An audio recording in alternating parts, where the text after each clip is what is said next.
Welcome to Evening of Empowerment, the podcast for out-of-school time professionals, educators, and leaders who are passionate about growth, impact, and innovation in education. I'm your host, Richmond Brown, and the founder of Enrich by Richmond, where we're dedicated to inspiring leaders, elevating program quality, and creating enriching experiences for students and staff. As we kick off this podcast and what our purpose here is, it is really to shed light on the work being done beyond the bell, the work being done at dismissal for students and the amazing experiences that they get in the afternoon and after-school programs. What is after school, you ask? When looking up the best description of the term after school, it is often interchangeable with out of school time. Out of school time refers to youth development programming that occurs beyond the traditional school day, which is usually after the dismissal of the bell at 3 o'clock. This also includes before school, after school, holidays, weekends, and summer. In our space, we would call it intersessional programs. Programs are structured and offer a wide range of learning and enrichment activities that promote the academic, physical, and emotional, as well as social development of all youth. So that would be a definition of after-school programs.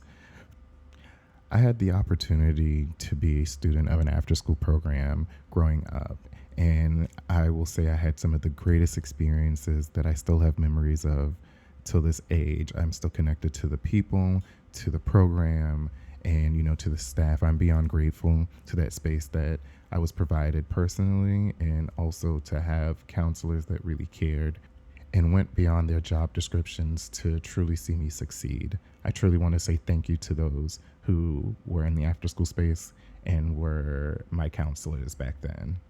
I will personally say it is because of those counselors that when I got the opportunity to be a counselor and to grow into this field, they were my continued inspiration and motivation, to the point that when I got the opportunity to actually oversee my own after-school space, it was very intentional. Because of them and because of the experience that I had, I wanted to truly pass down a few things.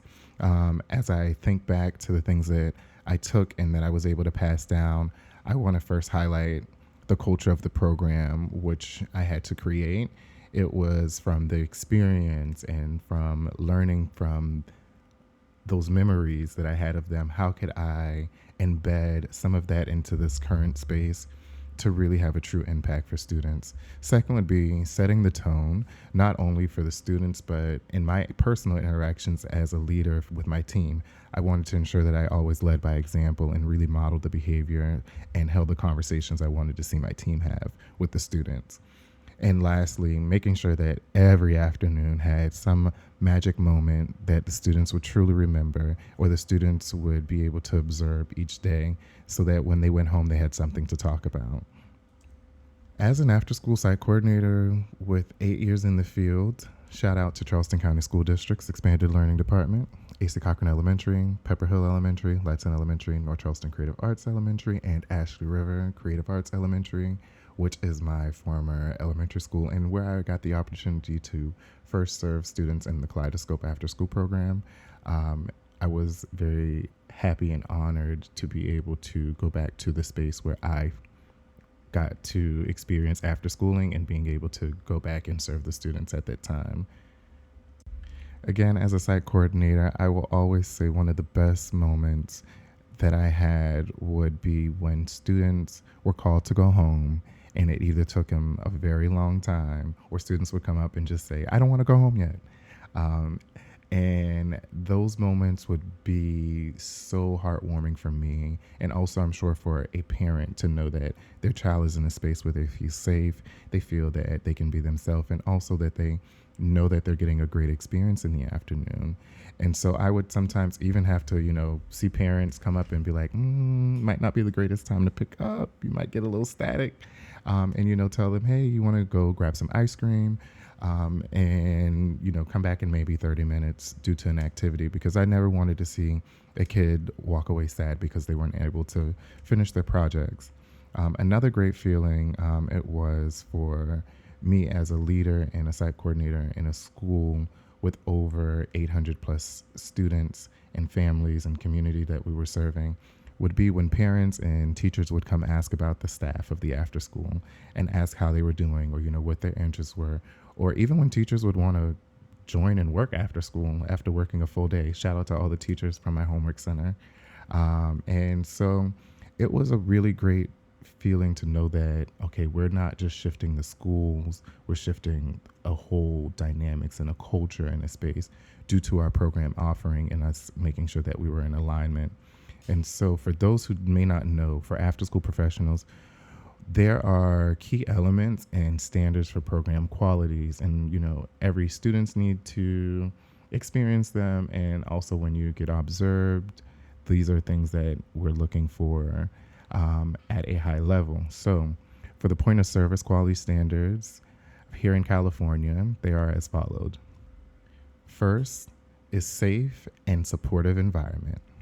Second, active and engaged learning. Third, skill building. Fourth, youth voice and leadership. Fifth, healthy choices and behavior. And sixth, diversity, access, and equity.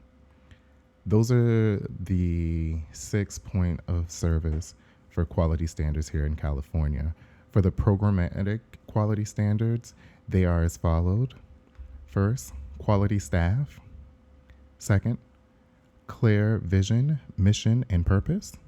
Third, collaborative partnerships. Fourth, continuous quality improvement. Fifth, program management. And sixth, sustainability.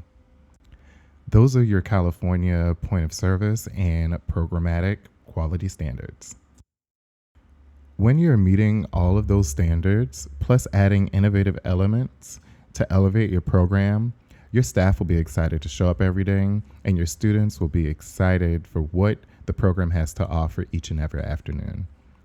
The Afterschool Space is a powerful space and is a true safe haven for students to explore their wildest dreams, while also exploring self-development as they bloom into their older youth years.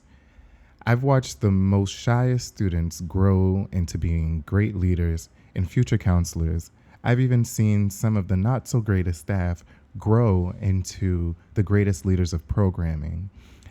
In this space, the after-school space, it does wonders when given the credit and with great collaborations from leaders, staff, and students. Because this space, this program, after schooling is for all to succeed and all to thrive.